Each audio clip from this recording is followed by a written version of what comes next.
Hello. Hi, everyone. Hello, hello, hello. Hi, everyone.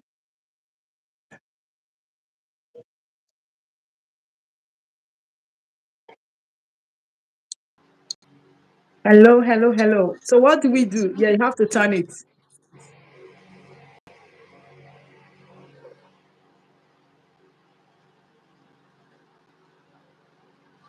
Hello.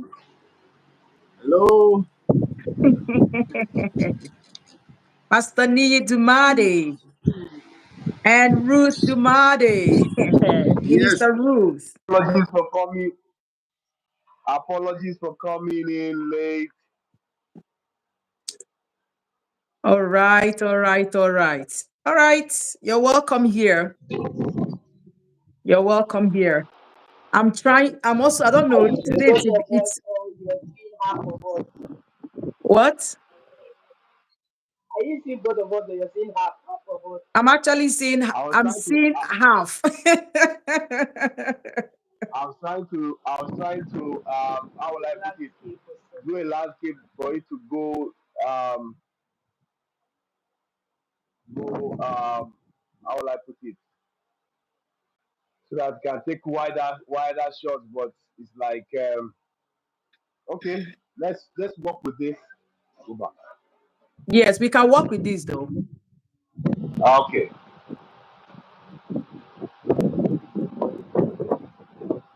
I'm Are we trying to live? share.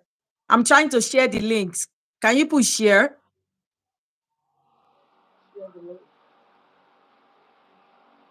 Okay.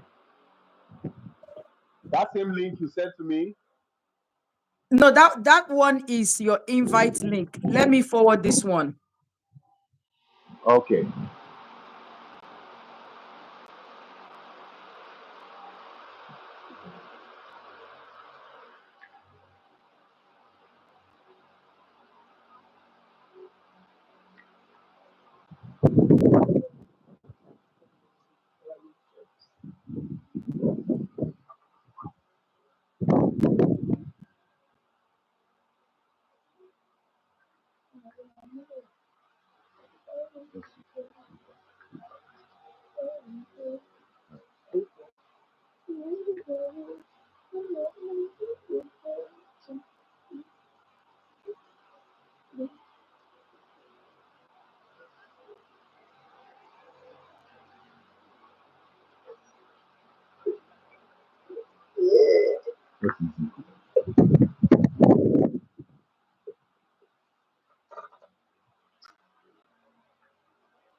You're the one that touched that.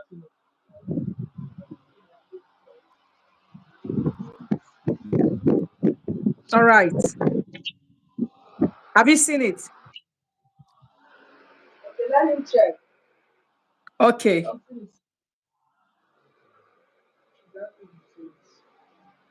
Okay, you send the link. Yeah, I sent the link so we can share. Okay, let me share.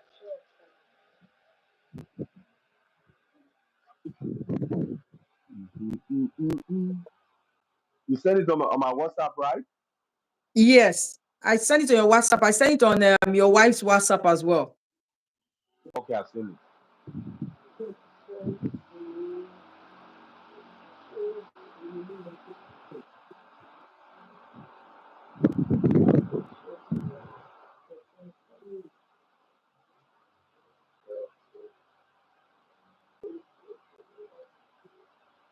If you're watching us, you're welcome here. Please put it in the comment section. Where are you watching us from? We would love to hear from you. Please, please, please. Um, let's hear from you. Where are you watching us from? You're welcome here.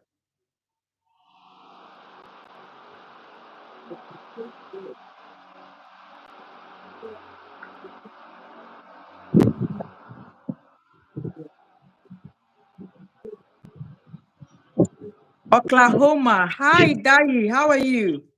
Welcome here. Welcome here. Hi, is Oklahoma. Welcome here. Welcome here. Good to have you here, Dai. Okay, so with me, I have Mr. Niyi Dumade. Mr. Niyi Dumade is a pastor from London. Hi, Stella Halliday. Good to have you here. Good to have you here. Thank you for joining in. With me, my guests I have in the building. I think I would love them to actually speak and introduce themselves. Oh, Oklahoma is fine. Good to hear from you, Dai. All right. Hey, from Bradford, UK. Yay, that's my buzz. Pastor Chooks, I see you.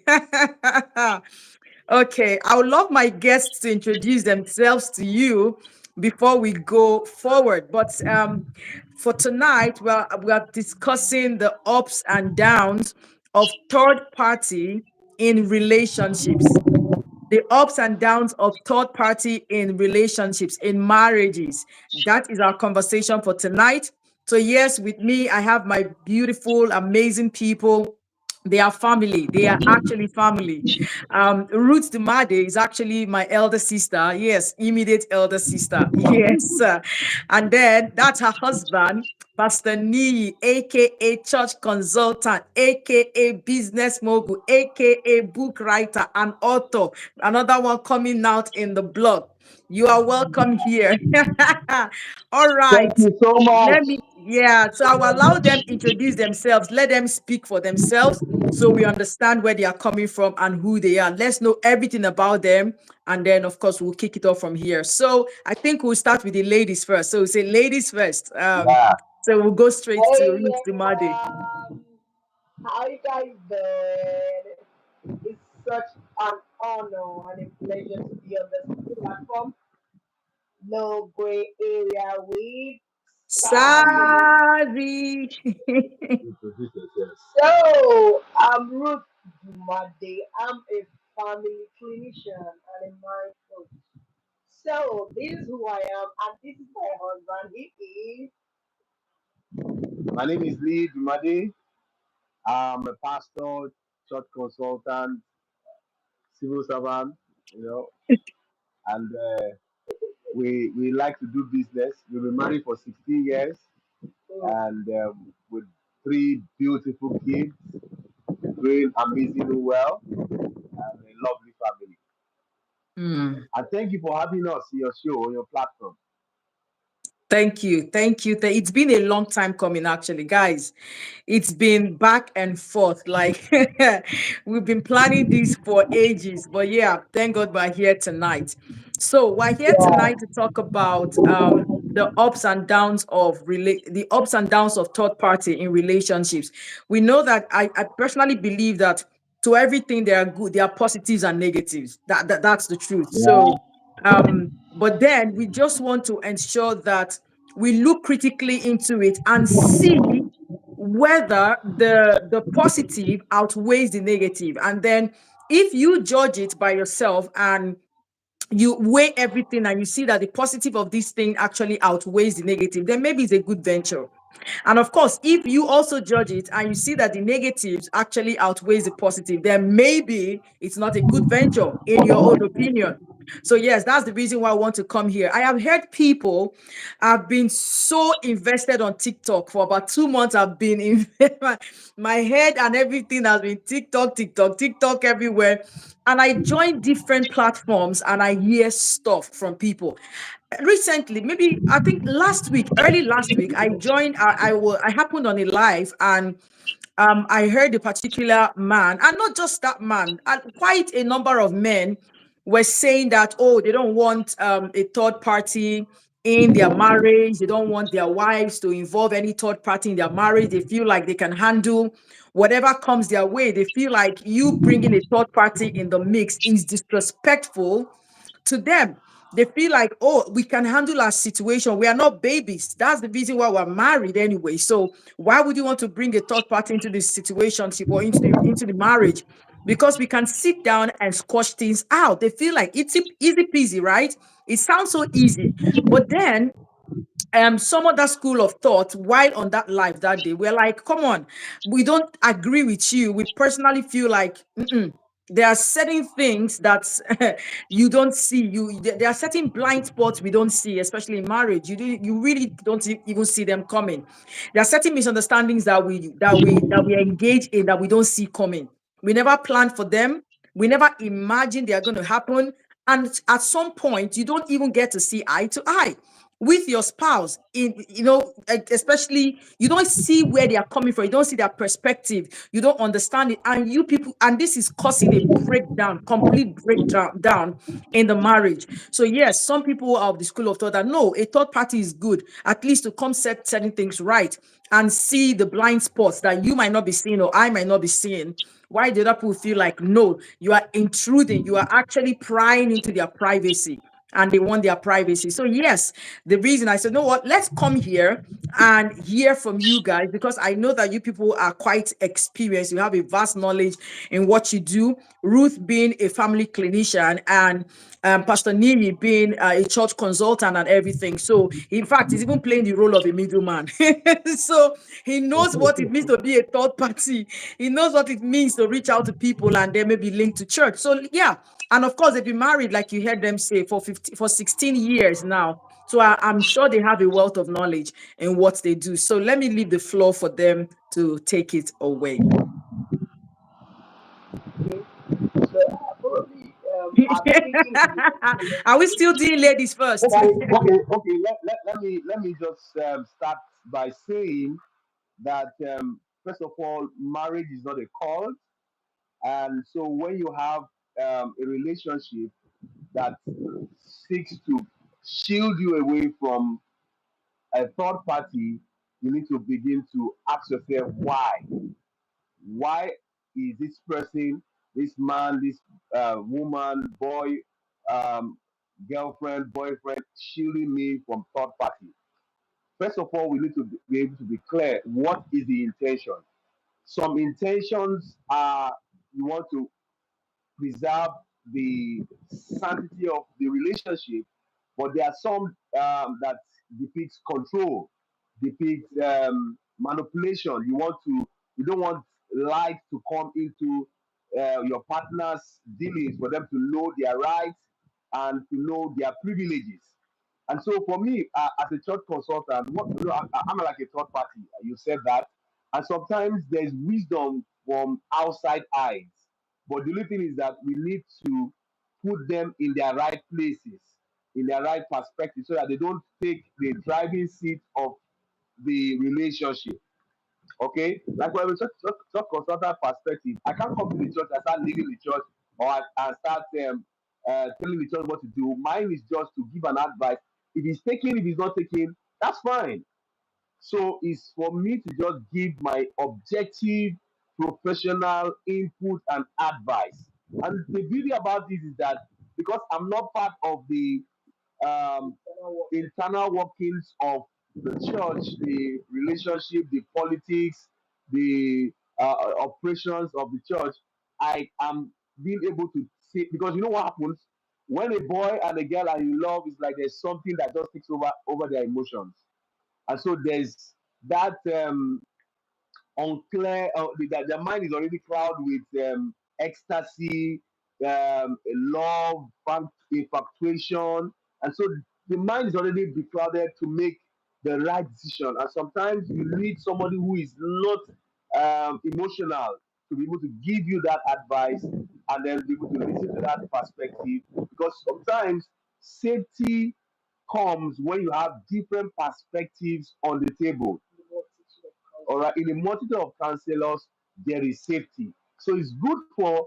I'm a man. I want. My wife has been telling me certain things in from my own feminine perspective, but I can't get it because I'm a man. Why can't I talk to our friends? Why can't I talk to our best friend?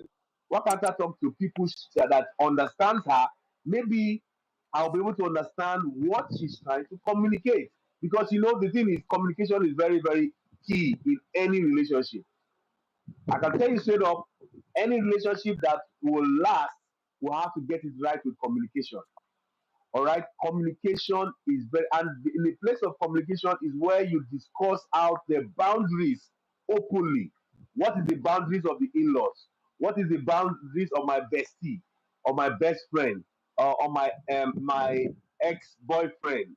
All right, my former suitors. Are the boundaries? I've seen people who are married, but they're still having business dealings with their ex boyfriends, and before you know it, that leads to all kinds of things that were not prepared. So communication helps us to discuss the boundaries openly, and also to understand each other's comfort level. Okay, for example, there are some people that if they come into my marriage, one of us might not be comfortable, and we need to be able to express that out. That, oh, this person as a third party,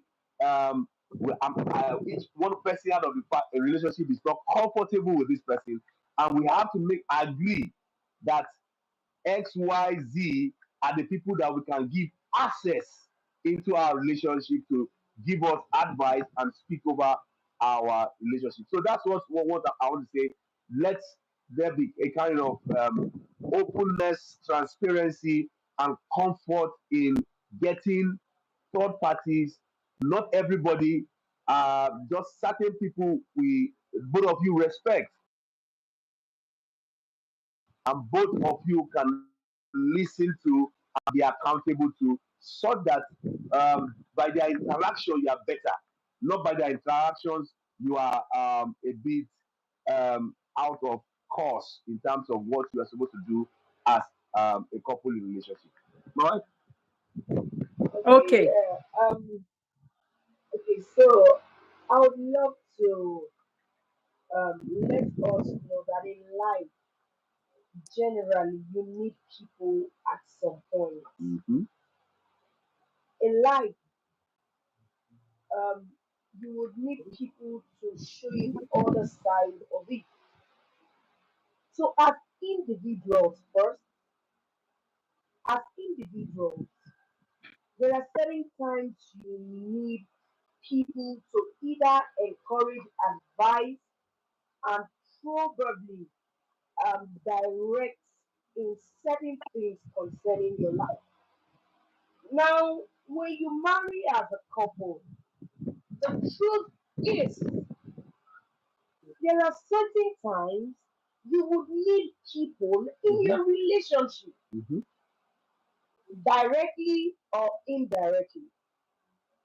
Now, there are certain times you would love to make certain financial decisions, and probably you are not fully informed about such financial decisions. And as a family, you need to know your financial portfolio. For instance, it is not out of place.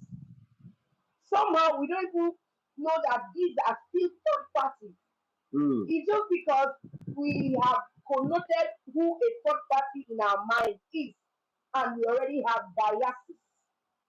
So if we need to make a financial decision and we are not so informed about that, what does it take? Let's say we want to go into real estate as a couple. We have the funds, we have the this, and we have the, but we are not fully informed. What does it take for us to say, okay, so person is a guru in this area, is a mogul in this area. Why don't we ask him or her what and what the ups and downs about this portfolio we want to take as a family? That is already a third party. Mm-hmm. The same thing, that is financial third party. There are certain times you need emotional third party. Mm-hmm. But everything that we want to say, whether emotional third parties, spiritual third parties, because there are certain times in life that the speed bumps of life can happen to you as a couple.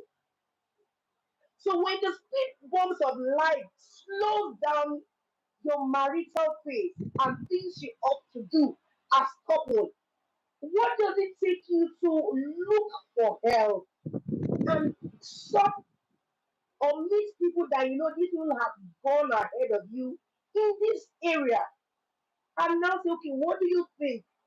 There is nothing. So once a while in our lifetime, there is a time we will need third party. They may be official or unofficial, direct or indirect third parties, even when we don't see them as such, but they are in the real sense of it. You get me? So, in life, there are certain times you need people. However, one of the reasons why people don't subscribe to it is because they feel like you are desecrating their space. Mm. Some feel violated, especially when you have not been able to know yourself well. You have not known your partner well, and both parties you're not yet ready to be vulnerable to others. So due to that, you create a buffer, and that buffer is I don't want anybody into my space. Is it that the issue is that I don't need a third party, or the real issue is that there are certain insecurities I need to deal with myself or with my spouse. Because sometimes one person, because of their background, they are open to people having civil conversation about issues. You go to the office, there are certain times that there will be an idle moment that people have real conversations about issues. And immediately they say something, you pick it, you say, this is something that I would love to work in. You have heard something from the third party. So third party comes directly or indirectly. So no matter how we want to be tight fisted, how we want to be tough with ourselves, these things happen.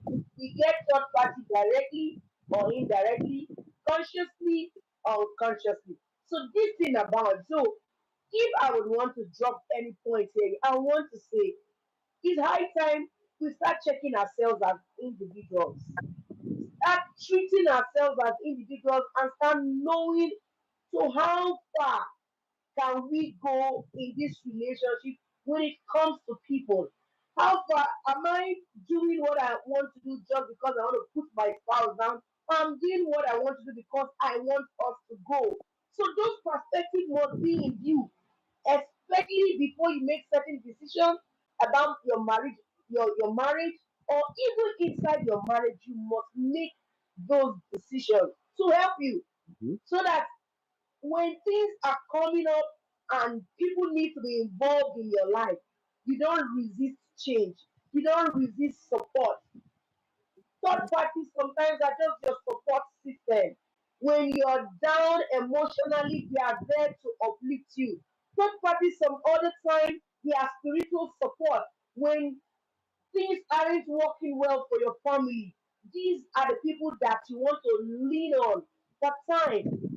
One of the things I would love to tell you when you're looking for third parties or when third parties get involved into your marriage or relationship, remember that humans are humans. Humans will be human. There are certain third parties that you believe in. Unfortunately, either they couldn't walk with their mouth one season and they steal things you've shared with them. So those things are the things that probably off. So in your mind, if you want to involve people into your marriage or relationship, one of the things you must get to know, you have to be vulnerable as much as you can. Know who you are vulnerable to. Know who you're vulnerable to. And thirdly, get ready when the chips are down. Some of these people you are vulnerable may either disappoint you, either steal where they are not supposed to steal, so to speak. So in your dealings, remember that human we can be in our low state and do wrong. So that you don't just I don't want third party. It is something that made people say that. And most times you wouldn't blame them for saying that. So that's what I have to say right now.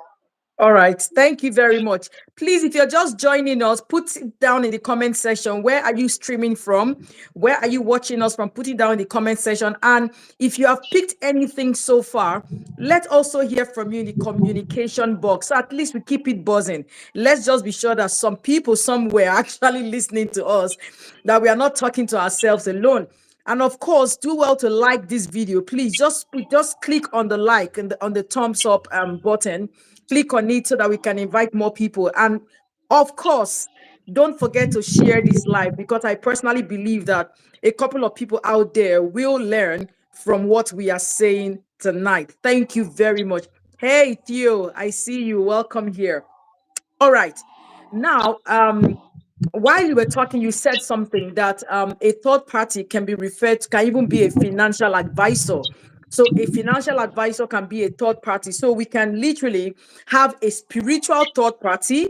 We can have a financial third party. We can have an emotional third party. We can have a social, third party. So, third parties can come in different forms, in different ways. Now, let's narrow it down to marriage itself, relationships itself, either marriage proper, marriage relationship, or about to be married kind of relationship. Okay, where these people, because I know that when a couple of years ago, when my husband and I were having counseling, one thing I know they talked about was the importance of a third party, and for both of us to also agree on the kind of third party that we are bringing into the mix. All right, so it's important that your significant other answers to someone. It's important that they listen to somebody. Somebody can literally sit them down and say, "Shut up and listen to me," and that person will sit down and shut up actually and listen to you. So yes, now the question, while you guys were talking, good evening. Oh yeah, listening from Birmingham. Hey, you're welcome, Good Juliet. evening. Welcome here. All right, now while you were talking, I had to put certain questions down. Now, the first question I have, okay, before we go into the questions, and please, for the viewers, if you have any question concerning third party in marriage, in relationships, put it in the comment section, and we are still going to talk about it. We will ask the question to our guest here tonight. Now, what I want us to put out there, please don't forget, please keep liking, keep tapping, like this, and love this live. It's very important. Now, I want us to separate two things, because we're talking about the ups and the downs, okay, of third party. Can we highlight the ups of third party in relationships? If we can maybe highlight five ups of third parties in relationship, and then highlight five downs, if there are any, in relationships, then we'll now come in with questions for the day, because I've written quite a number of questions for the day. Wow. Okay, one of the things I would say about the ops is you tend to leverage on people's wisdom and experience. So one of the things I would say quickly in that is like when we're younger in our marriage, I think we're more open to third parties than now that we are much older in marriage. It's just like when you have the baby actually needs more attention. But see, one of the things that is a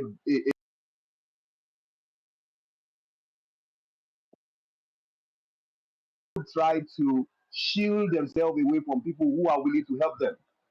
Okay, I mean, we are living in a side of the world where once you get married, you feel that you know so much more than your parents. And so, at the babyhood stage of relationship or marriage, that's when you need to be clear, be transparent, be open about certain persons that will speak over that relationship or that you both will be accountable to. And both of you have to be comfortable with it. Is that when I mean submitting to not necessarily a man, they must be also like a couple, so that you have the wisdom and the experience from the male side, and the wisdom and the experience from the female side, so that both man and woman in a relationship can leverage on the wisdom and the experience of that third party. Now, the downside is that when you are not seeing the input from that third party as an advice rather than a kind of control, that it can become a danger point. All right? I mean, you have a third party, it tells you that you have to do this and that. As a couple or about to wed, you have to sit down. Because the thing is, if you take that advice and something goes wrong, you can't begin to say that third party gave me that advice. Okay, so the advice taken by the couples who are about to wed must be able to say, "This is my decision. I am taking that. I'm taking this advice and not taking the blame on whoever gave it to me." Because I've seen couples who are even advanced in marriage, and they listen to advice, and then some negative things happen in their relationship, and they start blaming the third party. Okay, the third party gave you their advice based on their perspective, and that's what sometimes you need to also be matured in your relationship to be able to look at that advice and then begin to ask yourself, will this thing make a good use into my relationship? And so that's what the downside. So that you don't. And most of the time, when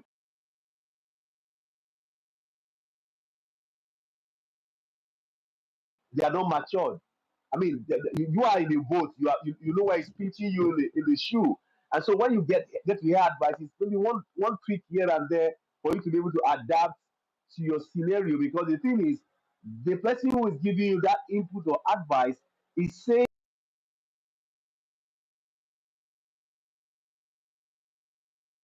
my wife got pregnant, we were open to a lot of advice from our neighbors, from our families, our friends in the church. And the thing is, we were able to, and thank God that we were open to all those advices because my wife had CS. We had about three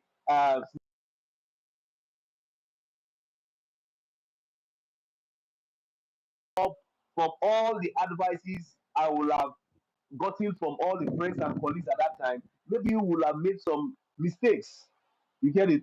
That does not mean that third party input cannot lead to mistakes, but you have to leverage on looking at that advice and say, okay, how helpful, how relevant it is for this advice to be implemented to get the lead, to get the result that is intended. Because the thing is, one advice given to you might be a perfect, sound advice. Another thing is for it to be implemented to bring the result. You know, you can get a good advice and it is wrongly implemented. That means that you're going to get a bad outcome. Everything must be done, right implementation, right timing, and of course, with the right attitude. So that's just it. Then the upside of it is that you can be able to also see things from another perspective. You know, like for example, you are already in a relationship. You are already beclouded with all kinds of responsibilities, maybe paying school fees, paying rent, the challenges of life, work schedule is tight, and then the third party can just come to give you an opinion that if you are going to be able to think what's wrong with our relationship, what's wrong with our marriage, you might not be able to look at it that way. For example, there's some younger couples that I have in my church. When they start saying some narrative, because I've gone through those experiences, I'm able to tell them, watch this, watch that, be careful about this, be careful about that, because out of experience, there are some certain direction you take in life, it will lead you to certain places that you don't want to go to. And so when you start taking those direction, you get there. It's just a matter of time. Okay. So for me, get the advice, make the right decision, and then whatever decision you make, tell yourself that I am the one taking that decision. And whatever happens, I am responsible for that decision. I'm not going to throw the blame game to the third party. If something happens to my marriage, we are going to take responsibility. I'm not going to say that, oh, this person was one that pushed us into this, into that, and into this. We are supposed to, because we are adults. Marriage is for adults. Okay, boys and girls are not supposed to go into marriage. And for the record, when we talk about marriage, we're talking about a man and a woman. Okay, let's make things simple. Period. Yeah, God has made life so simple. Let's not complicate it. You know, one Straight of the up. things, I mean, God has made life so. I mean, He has designed it as simple as it can be. But you see, because we like to be creative, like to be innovative, we try to take things out of the design of God, and that's why we get into a lot of trouble, and then get into a lot of negative things that is not in the design of God. So that's just what I would say from the ups and downs of the third party. My wife has something to say.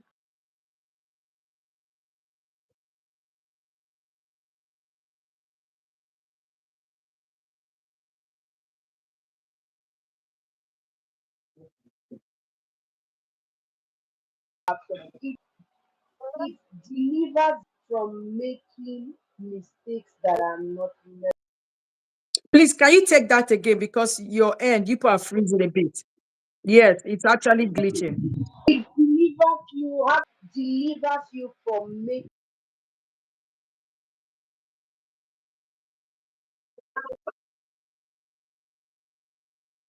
It delivers you. It helps you see what people ahead of you have seen, they've experienced, they've learned from, or learned from their own experience. And you, this time around, you are leveraging. So it gives you leverage. There are certain mistakes that normally you will put yourself into. It's not that you planned, but it happened. But if you heard something about it, you, someone had encouraged you about it, it helps. Let me give you instance. I knew when we got married, we were very young couples struggling financially. We didn't have, we were working, but things were not gathering.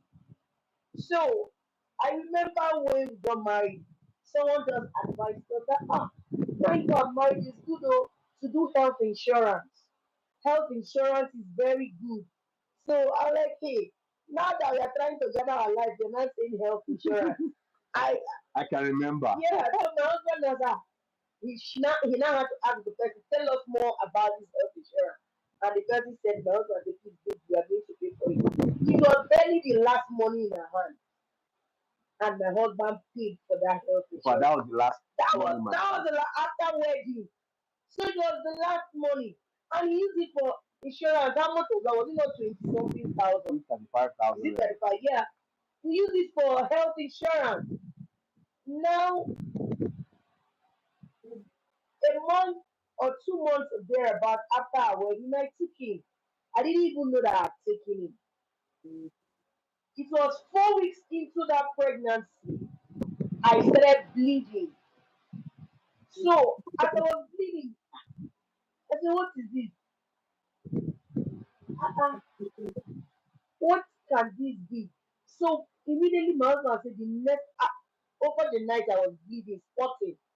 And I was having terrible stomach pain. It was so painful that I was like, what kind of thing is this? I didn't know that I was going through a miscarriage season because of certain things that may have gone wrong. So immediately, the next morning, I told him, how will we go to the hospital? We don't have money. Oh.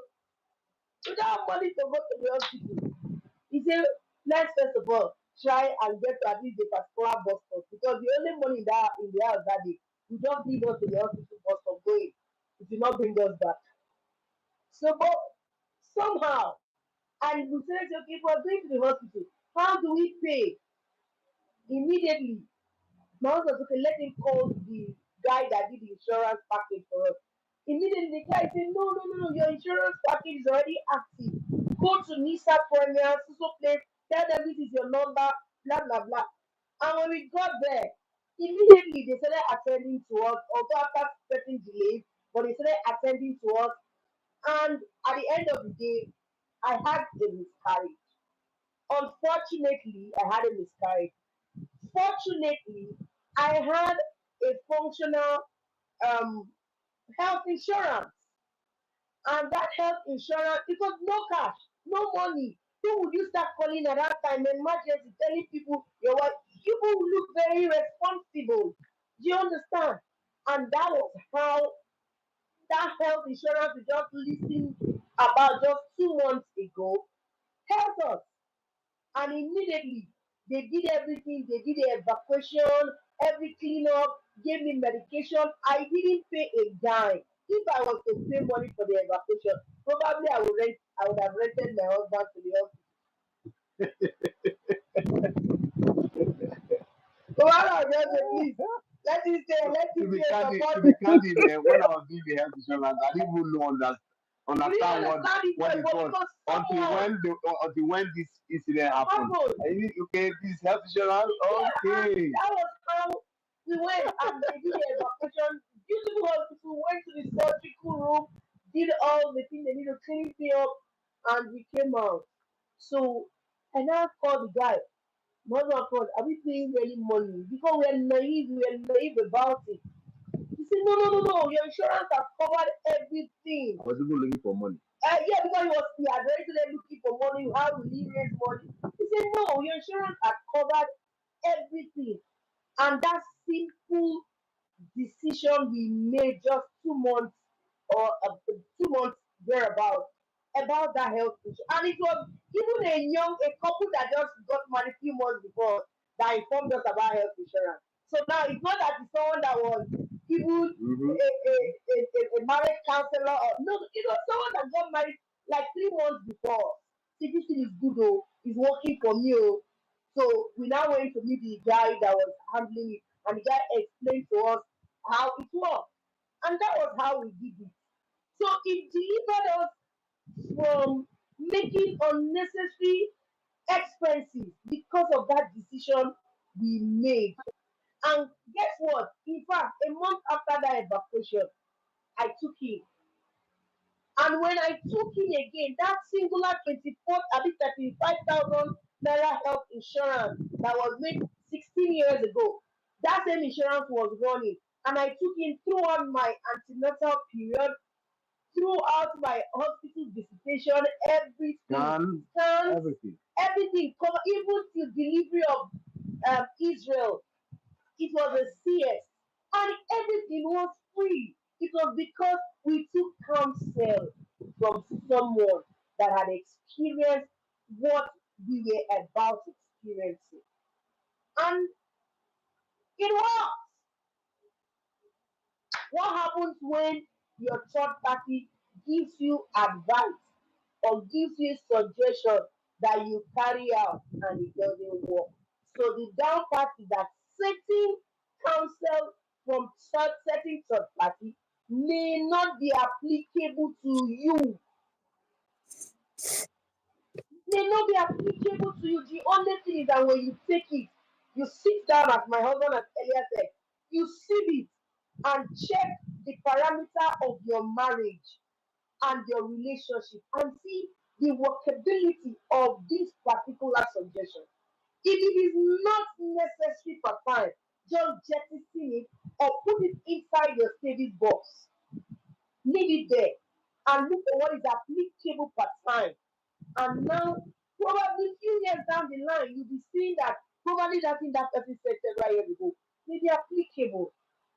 Now, another upside of going for a third party is go for mostly go for professionals.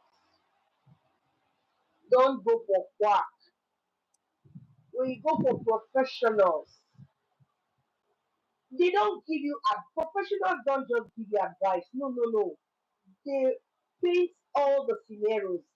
They make it blank and tell you if you do this, this may happen. If you do this, this may happen.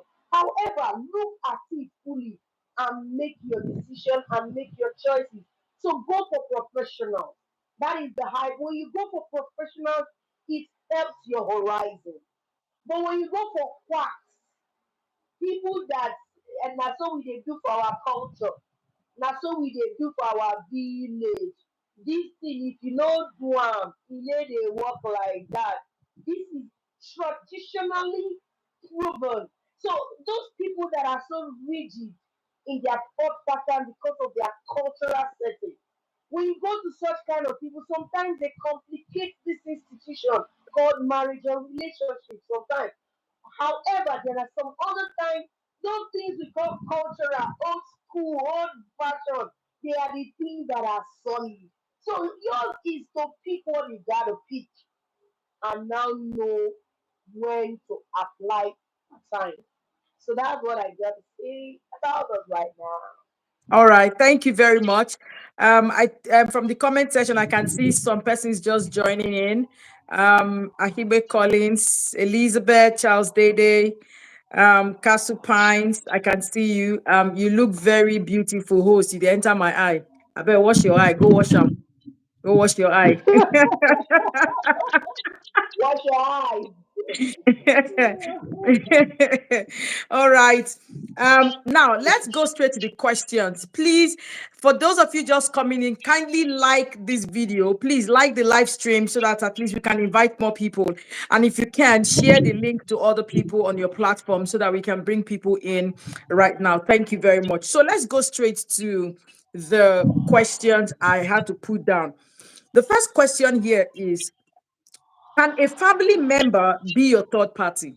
Or let me rephrase it. Should a family member be a third party in your marriage? Okay, you want to say something or I should No, say right, something? right. Okay, now you see, no matter what we say today, they are not rules cast in stones. Can you say that again? It's like you are echoing from where you are. Okay, I said no matter what we say today, don't take them as rules cast in stones. Concerning that question, you see, there are certain family members that could be a third party to you, and they will do a great job.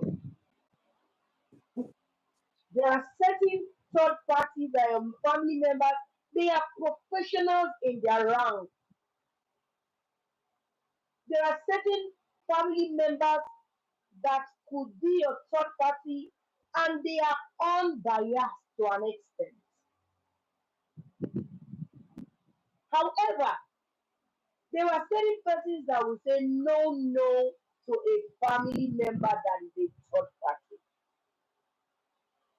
Because even though certain mothers or fathers may be marriage counselors, for instance, sometimes even them as parents don't even know when they are biased about their children against their spouses,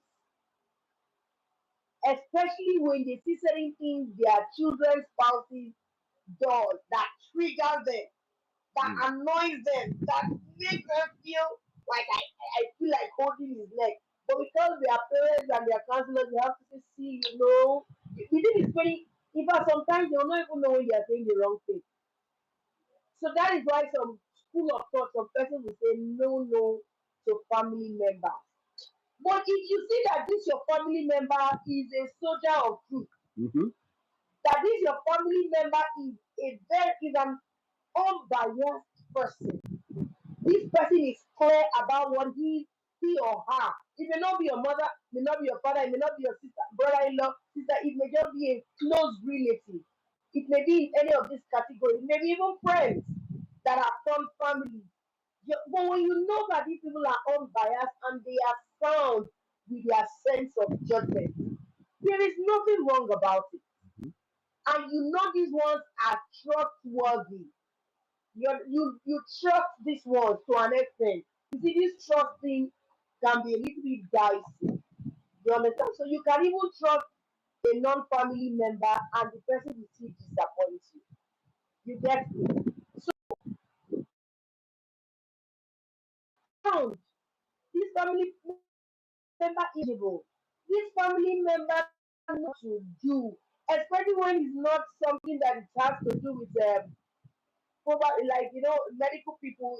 You as a medical doctor, if you have to do a surgery, you don't need to do surgery on your spouse, your family, either because of setting.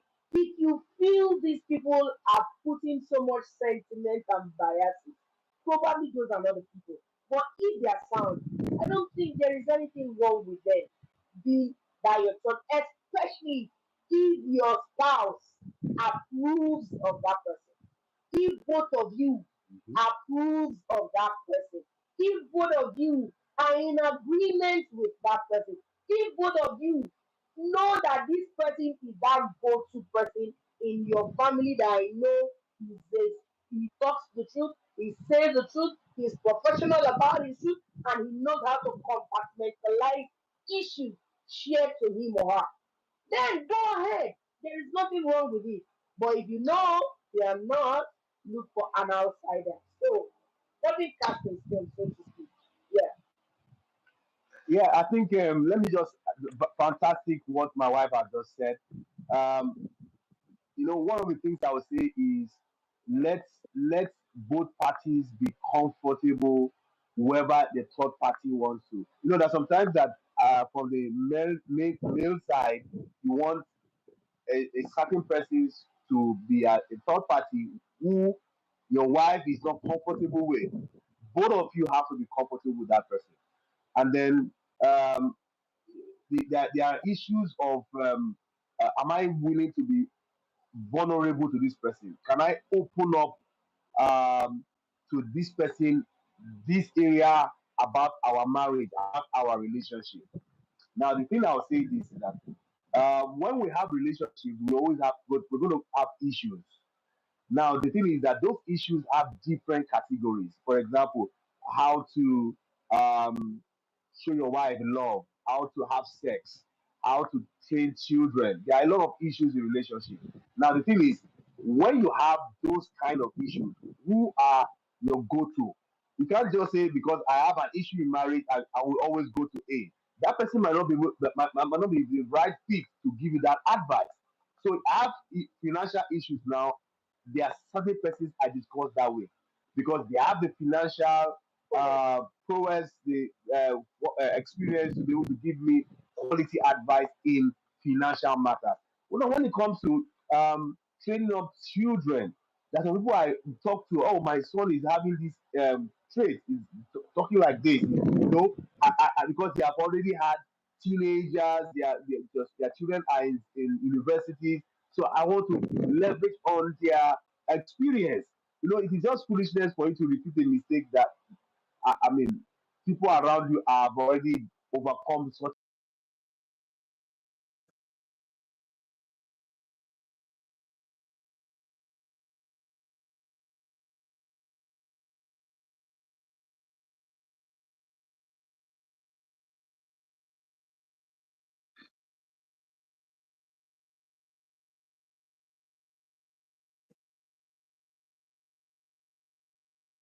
Your network is freezing. There's a glitch somewhere.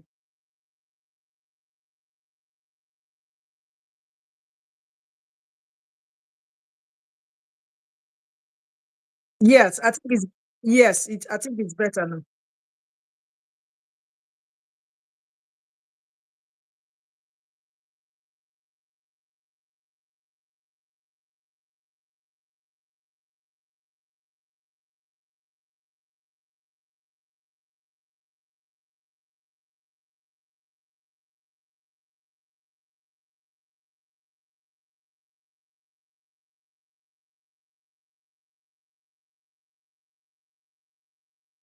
Mm.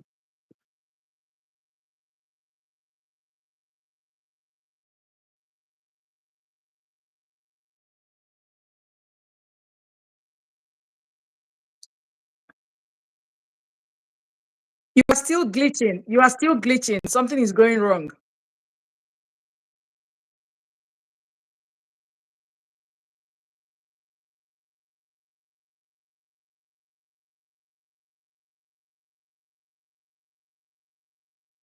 Yeah, I can hear you, but at some point it goes off again.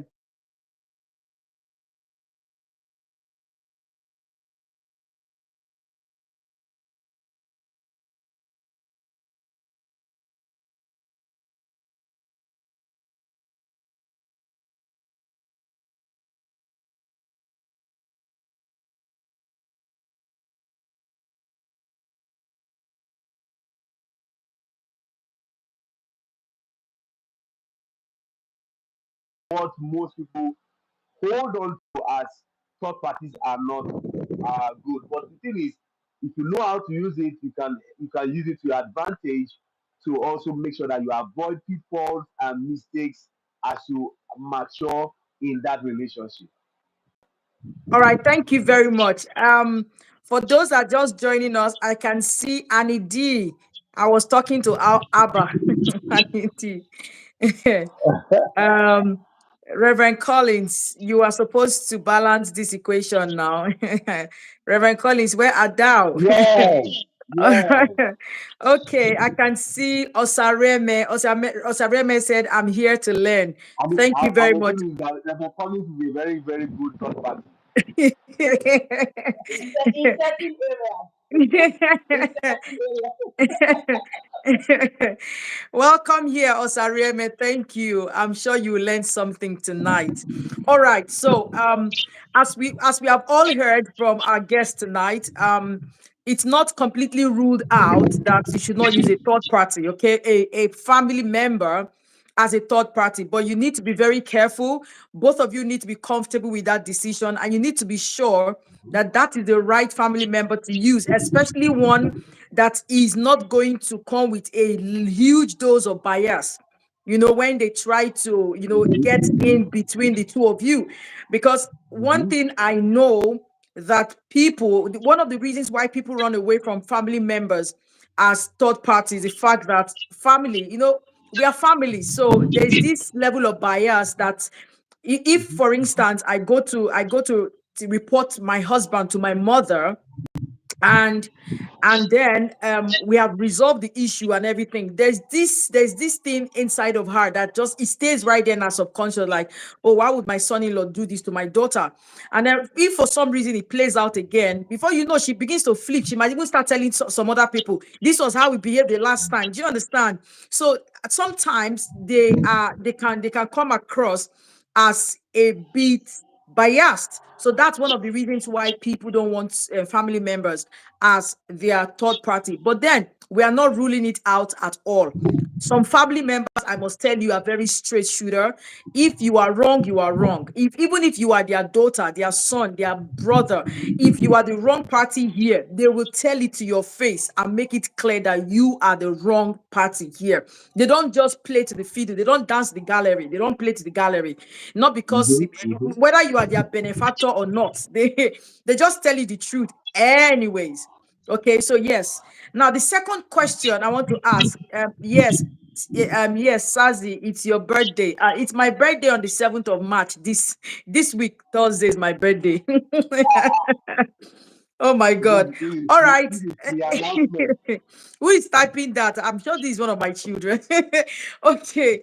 Um the next question the next question I want to ask here tonight is, how do you convince your significant other to be open to the idea of a third party, especially a significant other that is totally against the idea of a third? How do you convince that person? Now, I'm talking about a significant other in marriage already. In marriage already, because Okay. sometimes it is easier to convince your fiance or fiance about a third party because, well, they want to get married to you. They want to say, so if you present these things to them, some of them are open to it. Now, let's even leave it open. Let's leave it broad.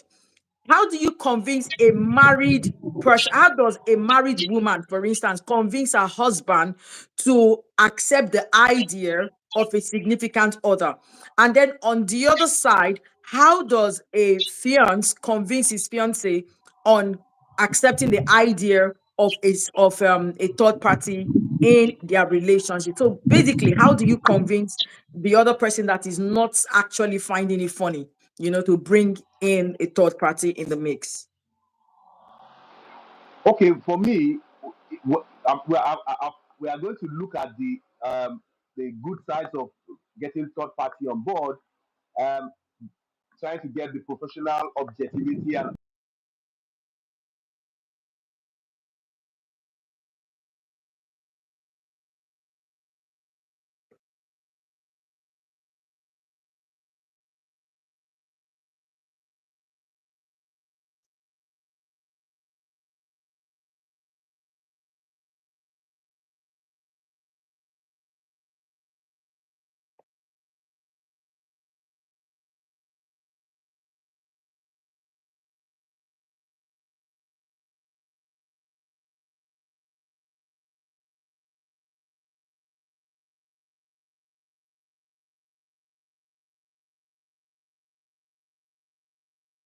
that's where to test your tentacles on the influence of third parties, and then also look at how to what extent is my spouse or friend going to be vulnerable to a third party.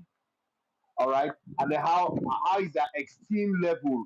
You know, so we're all different. How is that extreme level to be able to take the decision of getting someone to come into their relationship?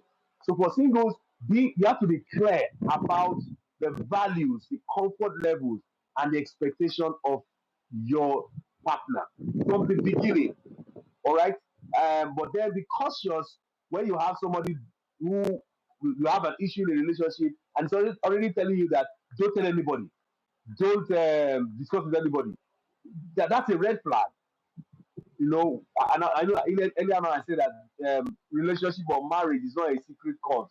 You know, it's not something that you just have to begin to be careful not to get help when you need it. So from the beginning, be clear about the values, the comfort level, the expectation, and help to set the tone from dating, because from that dating, that's where you're going to get the benefit of these third parties in future relationships. If you don't get it from the foundation, there's no how you can get it in the marriage. So, and then when you get it in the marriage, it's not whether male or female. It's not for you to be forceful about it. Some things are gradual. I mean, instead of getting four persons to be third parties into your marriage, can we start with one person that both of you respect? Look at how that has helped you, because when you have little wins, low hanging fruit in one or two third parties that has helped you in your relationship, that will also help you to say, let me see how I can go further to get more assistance in different areas. Because whether I like it or not, as the marriage goes old, more challenges will be coming. Okay, there are going to be more challenges. I mean, the key when you give back to your children, there's a kind of challenges that takes place. And then when you get into secondary school, primary school, that's another different. When you go to university, that's another challenge. And so for every challenge, it's good to always seek for help. All right, seek for help and professional help.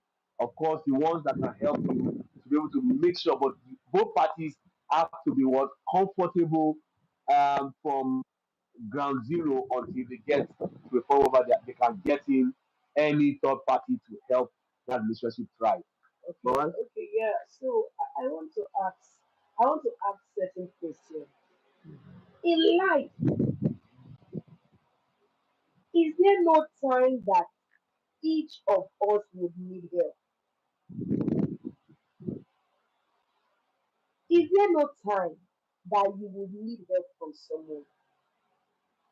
So why is it that when it comes to marriage or relationship, you feel that there should not be help that should be sorted outside?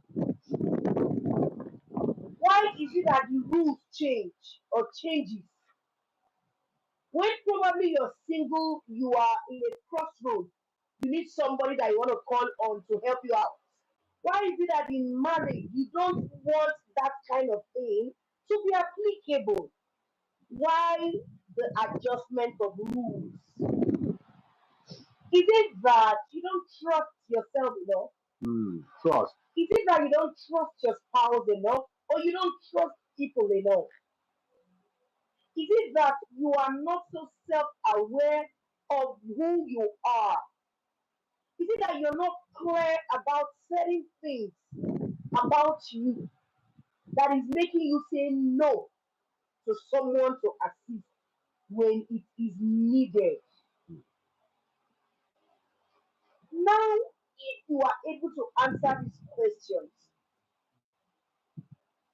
I still go back to something. Any relationship anybody that wants to go into any relationship, I will encourage you. All of us have baggages. All of us, Mm-hmm. no matter where you're coming from. Mm-hmm. All of us have baggages.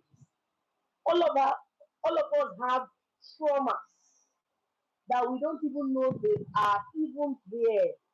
Some of them at a subconscious level or subconscious level, traumas are seated there. And we don't even know how deep these things are. mm, Because you don't even know how deep they are, you make policies from pain. You make policies from unhealed wounds. You make policies and principles mm, from things that you thought you had overcome. mm.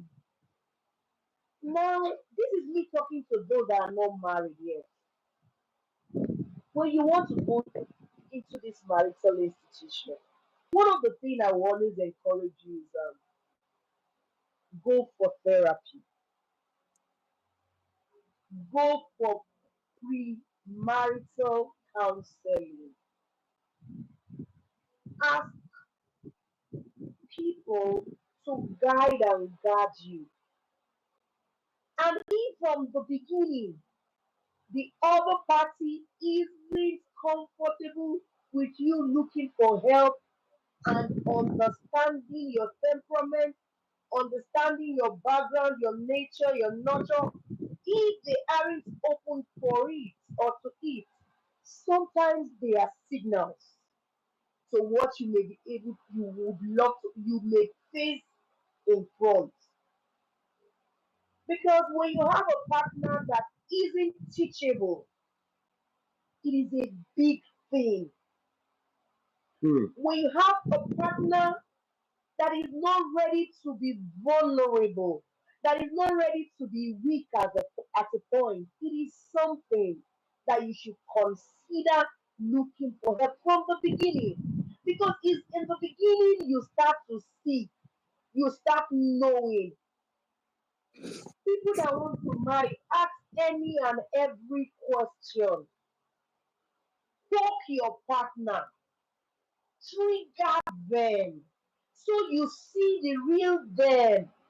Pour some hot water in that relationship, so you see the aroma that will come out from it. Because seeing the aroma will help you to know what you are up against. Mm. But when you just take all relationship with Johnny, Johnny, yes, baby, licking sugar, yes, baby. Every time you take it that way, it doesn't show you the real thing that you may face. Life will happen. It is not about God forbid it is not my portion. Life will happen. Yeah. There will be drought at a point. There will be scarcity. There will be pain. There will be grief. There will be losses. There will be lack. All these things are things that will bring the real you. So from your relationship, start setting that atmosphere for yourself and for your partner. Now, let's say you didn't set that atmosphere for yourself or Mhm. your partner and you are now in marriage. Hmm, one of the things that I will still go back to anybody, your partners should be empathetic. Your partners should be willing to be human beings.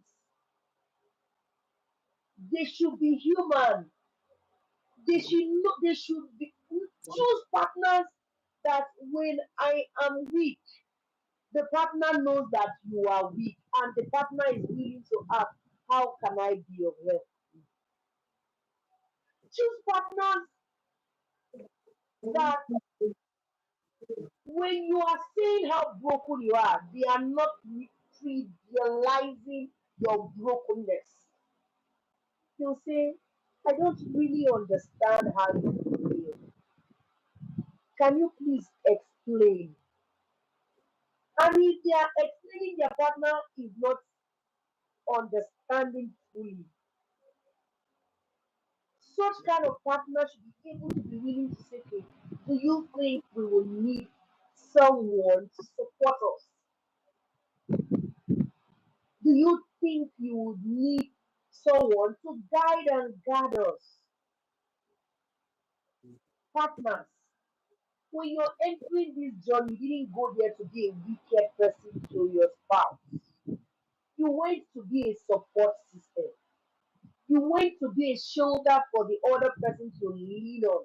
So why end up frustrating the person you said you love?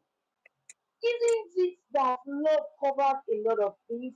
Isn't it that love can bear certain things? Is it not what he said? So what is love in the first place before entering that relationship? Partners, be you the man, be you the woman, be teachable, be open to learning, improve your learning, expose your mind, expose yourself so that you will hear what you are not hearing well inside your marriage.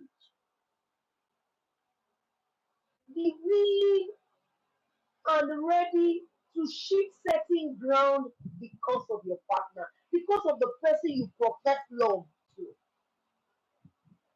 Be willing to enter the person's world to see and perceive and feel how your partner is feeling. Be open to change. Because when you're not open to change, you frustrate the other partner. If you see you're not open for change, that is even the right time that you should look for help. Mhm. Because you're not even seeing a problem in it. That is even the problem. Read books, go for training, expose yourself, hear others speak. Don't stay in your local circle and think you are the be all, do all, and in all. Please, singles, if you have not married, you're in a better place. So, if you have not married, right now you're in a better place. Because I'm saying you're in a better place because if you have to make certain decisions about your marriage and you're hearing this right now, it is part of something you should put in your toolbox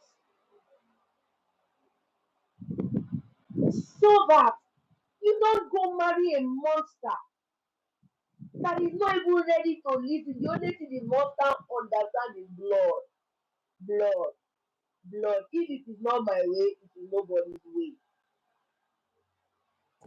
That is what I have to say concerning this right All right. Thank you very much. Thank you so much. Castle Pines, you're cutting trouble here. I know I think I know this lady speaking. I think she's from Zimbabwe. I met her once on the flight to South Sudan. now. I will soon see you. Oh my God.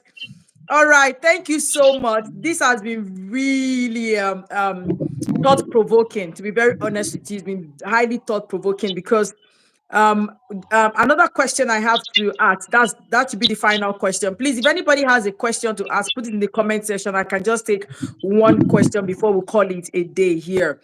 Now, I want to say this. I've been over the years, I've been in a position where I am opportune or I'm privileged to speak with married ladies, speak with even single ladies, married ladies. And one common factor that I have seen, especially with the married ladies, is the fact that they come to meet you to say, I have a problem. I am concerned about XYZ in my marriage, and I would love to talk to you about it.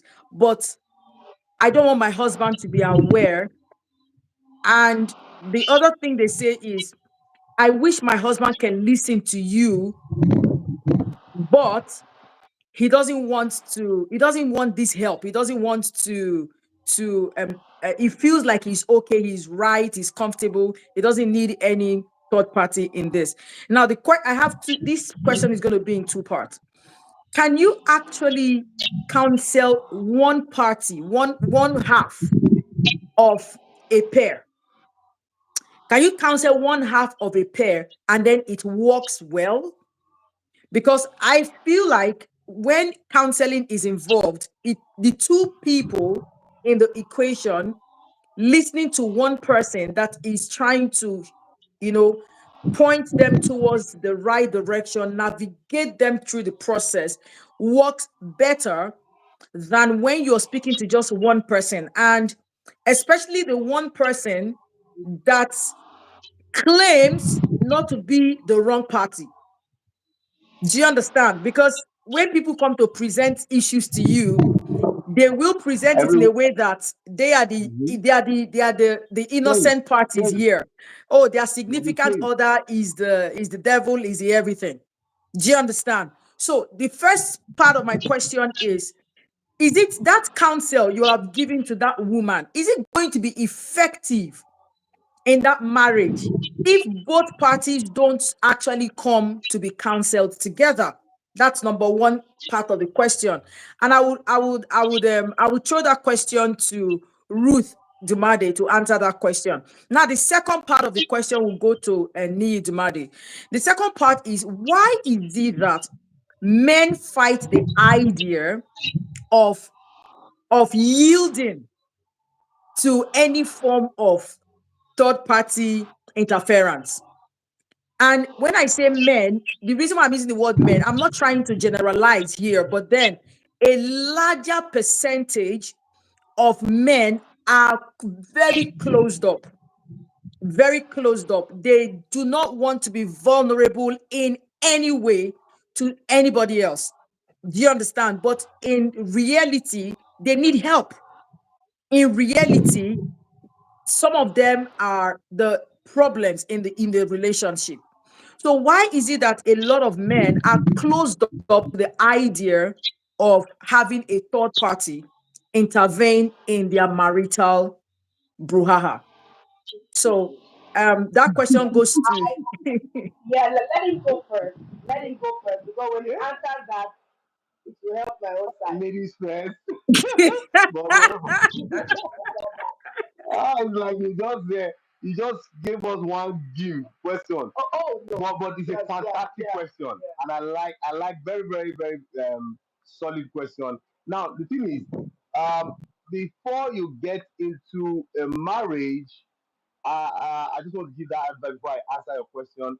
Before you get into a marriage, whether it's for ladies or for the guys, make sure you have someone that both of you respect and you submit to, so that when there is conflict, there's contention in the marriage, at least there's someone that both of you can sit down and everybody will listen. Mm. So on the issue of counseling, now if because marriage is made up of two different people, okay? Marriage is made up of two different people. Now the thing is, if it has to do with the marriage, it's good to give that counsel to the couple. All right. But when it has to do with maybe personal development, Mama, I have to be able to answer that shortly. But then, why are men not so comfortable?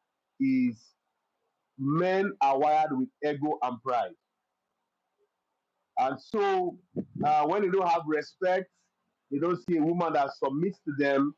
It has a way of making them feel that they have lost their essence, okay, their masculinity, to control and be in charge of what is going on in the marriage. And then another thing is, it makes them, it gives them the feeling that there's weakness in what they are doing. Whereas there's actually a lot of strength in seeking for help when you actually need help. It's Mm. foolishness. It's foolishness for you to need help and people are available to help you, and because of your pride, ego, and self-centeredness, you don't want to seek for help. Now, the whole thing all boils down to low self-esteem. Like for someone like me, I mean, when I got married to my wife in uh, my church is a bit masculine. They have this masculine face. Or recently now, most of the pastors' wives are coming out strong. But my wife is someone that, if I'm talking with my male pastors in church, my wife can be there, and she's as they're sharing their revelation, she's sharing their revelation. All of us are children of God, and in the child of God, there's no male and female. You know, that kind of perspective. And I know some men, when they are discussing with their men, their wives keep quiet. They don't even show up in that kind of meeting. They don't show up in that kind of setting. But I'm comfortable with that. And sometimes she gives some perspective to the discussion that helps all of Exactly. us to even be better men. And that's why God made um, the women, they are there to help us. In his design, it's clear that there's some weaknesses in, I mean, God says it's not good for a man To to be be alone. alone. I mean, man, and that man is not man and woman. You know, there's some men in the scriptures is actually talking to the man, but this one is talking about the man itself. Yeah. That it's not good for man to be alone. Now, there's nothing you can do to make to tell God that it is good. God says it's not good, it's not good. In his infinite wisdom, he has said that it's not good. And so what did he do? He created a woman to be the helpmate. Now, when you say a helpmate, that means that there's something that you are deficient in, that you just need to, to acknowledge that state, and then seek for help, and then get that help, and that will help. That will also make sure that you don't fall into unnecessary errors. I mean, I've seen a lot of men that have gotten a lot of scars, a lot of backstabbing because they are just holding on to their pride, they are holding on to their ego, and then before you know it, whether you like it or not, pride does not take a man anywhere. Respect, I agree, but pride and control does not actually take you further than what um, good that help can bring your way. So that's just it. Most men are not comfortable just letting go of the control of the vehicle, and sometimes it's good so that you take a rest, you take a nap. You can't be all active throughout your marital life. And sometimes you just need to take some time, let the woman just take some initiative. And that does not mean that you will not be respected. And I know respect has to do with how you comport yourself. All right. And then you don't demand respect. You work hard for it, you earn it. And so that's just it's because of their ego, their pride, and their love for control. They just want anybody seeing husband and wife, oh, this man is actually in control of his marriage. Whereas, let me be frank with you, every marriage that will last is not the man that should be even in control, it's God that should be in control. I mean, that's just the bitter truth. If you are in control, the enemy is going to just come in. But once God is in the center of that marriage, and then both of you are comfortable in who you are, in what God has wired you for, then that marriage is heading for blossoming. Yeah. All Go right. ahead. I think we need to go to certain fundamentals. And this is me talking to young couple. This is me talking to those that are about to get married. Those that are already married that have children, especially sons, allow your sons to cry. Hmm. It cleans the eye. It cleans the eye. It makes the eye brighter. God decided, God in his infinite wisdom decided to put tears in the eye so that it will do different things. If it is not necessary, God will not put tears there. Okay? Did you hear me? Yeah, it's clearer now. Okay. I said we should go to the fundamentals, the basis. What are they? Those that have sons should teach and allow their sons to learn how to cry. Those that have sons should teach their sons how to be domesticated. Those that have sons should teach their sons to be empathetic. Those that have sons should teach their sons to be responsible, to be humane. Don't give a cliche or give a, a conclusive statement that men don't cry.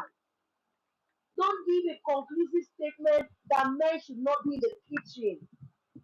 Don't give a conclusive statement that men should just go and walk. That is number one because most of our adults, all the husbands, some of us have married, they've informed, except those that are teachable, that are ready to adjust and adapt.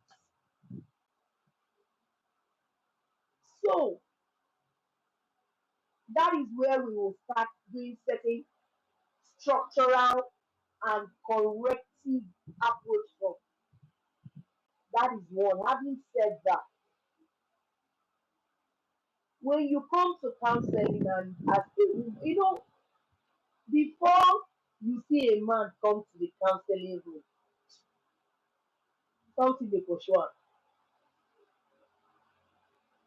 that you see a man, he's the one first seeking for a counselor, a therapist. Something is pursuing him. Because let me tell you how good or how bad it is. If I have my therapy room now and I see 10 women or 50 women and I see 2 men, I will take permission from the 50 women that I should first attend to the 2 men. Why? It is hard. It is hard for a lot of men to seek for help. So when they come to seek for help, as quick as possible, Tend to do. attend to them. But having said that, it is a very hard thing to do a therapy or a counseling session for one of the One couple. person. It is a very tough thing to do.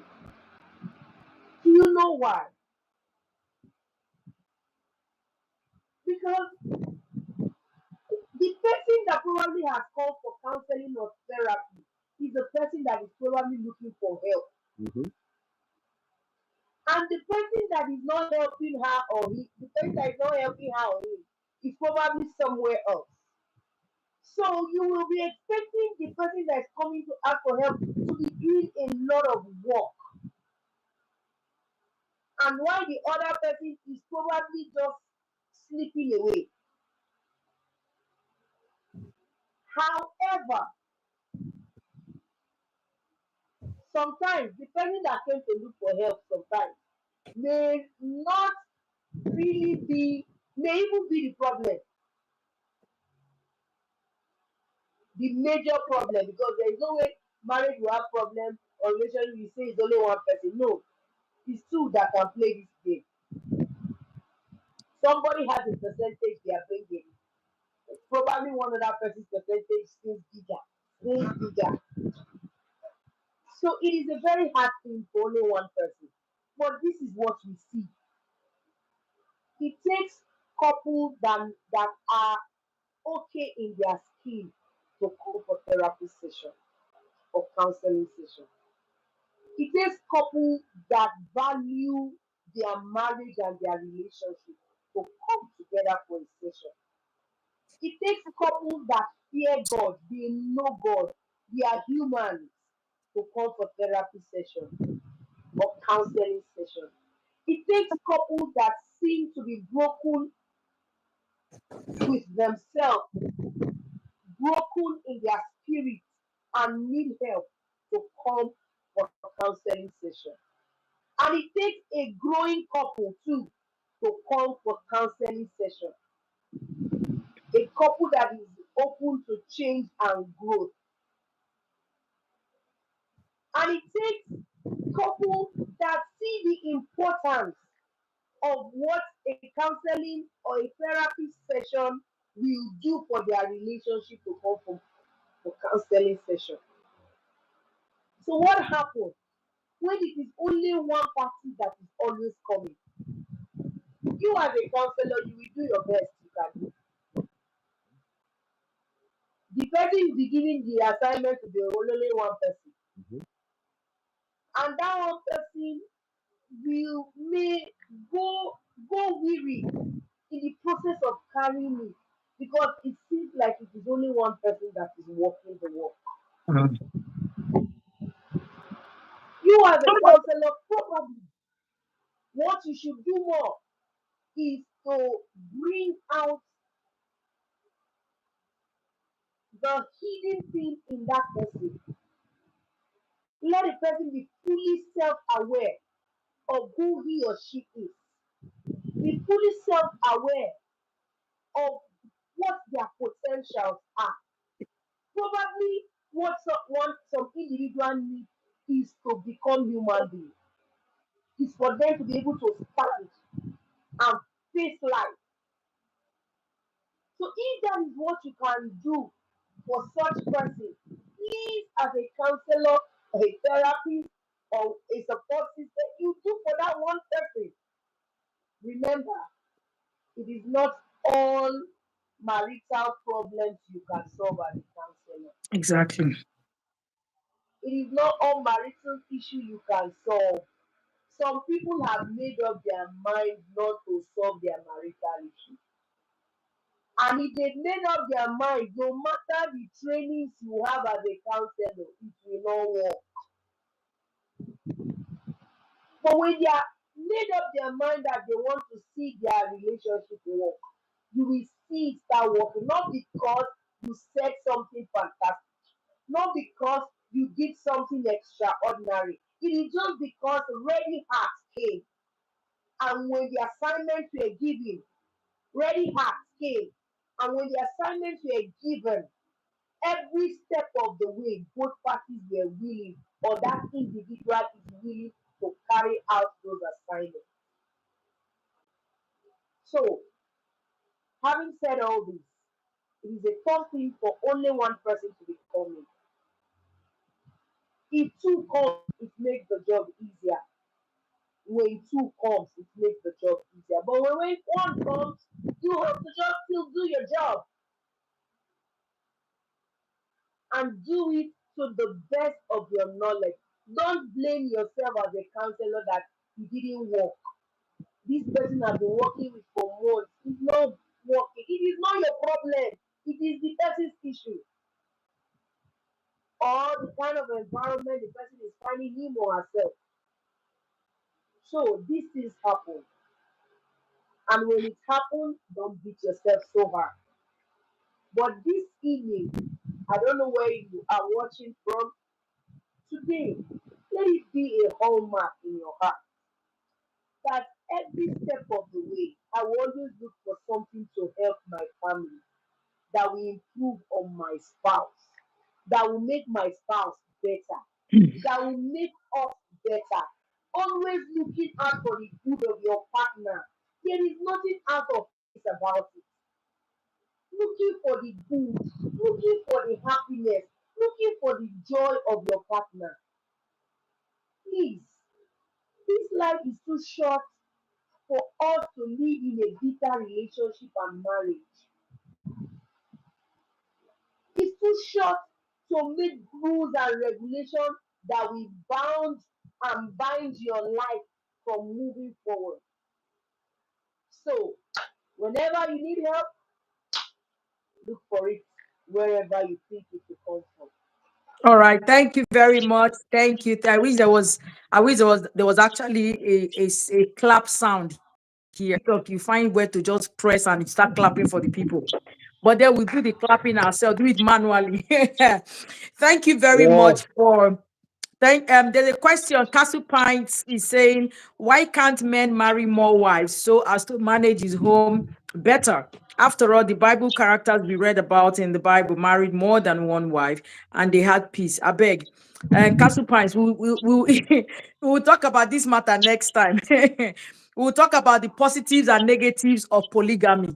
Then you will now know. You will be the one to make up your mind whether you want a wife, two or 10. So yes, So you don't want us to talk about, okay, if you want us to talk about it next time, fine. But yes, if we'll not, talk about it next time. I think with the life has taken more than 1 hour, 30 minutes already. So we are going to end it here. Maybe we'll come back again to talk about the positives and negatives of polygamy. Adeline, oh my God, I'm late. Oh, I'm sorry. I can see we have been here for more than 1 hour, 30 minutes, and we are already calling it a day for now. Yes, I'm sure you're going to join us on another episode. The next episode, hopefully, we're going to discuss the positives and negatives of polygamy. If there are any positives or if there are any negatives, we are going to look into it, and then we'll talk about it. But for now, we'll have to bring it to an end. But I just want to say thank you to Ruth Demade and Nii Demade for answering the call, for your wealth of knowledge. Thank you so much for all you have taught tonight. And I just want to say out there that to anyone that is watching, and to people out there watching this, wherever you're watching from, whenever you see this clip in your life, just know that you are not alone. There is still God that you can also walk with, and try as much as possible to make the right decision, especially when you are still single. It's very important to Mhm. at least Mhm. try to get things right before you go into the world of marriage, because it's another ball game. It's another world and a ball game altogether. Yeah, so let's try to make the right decisions. Let's try not to hurry into these things. Let's discuss every layer, every aspect of the relationship, so that at the end of the day we'll get it right.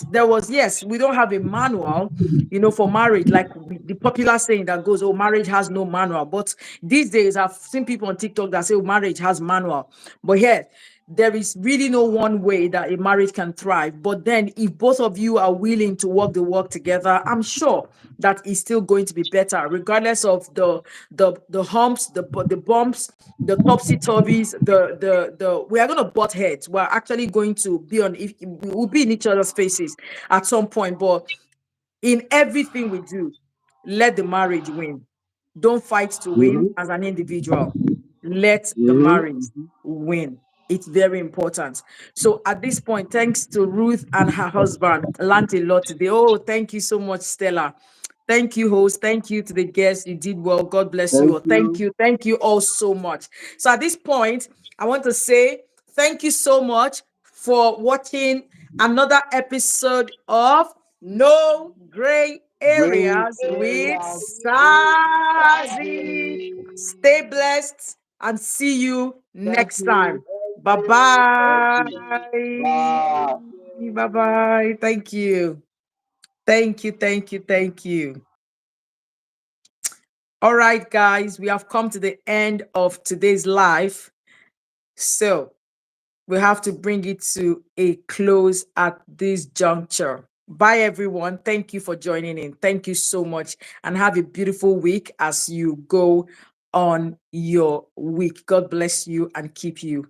Take care. See you next time.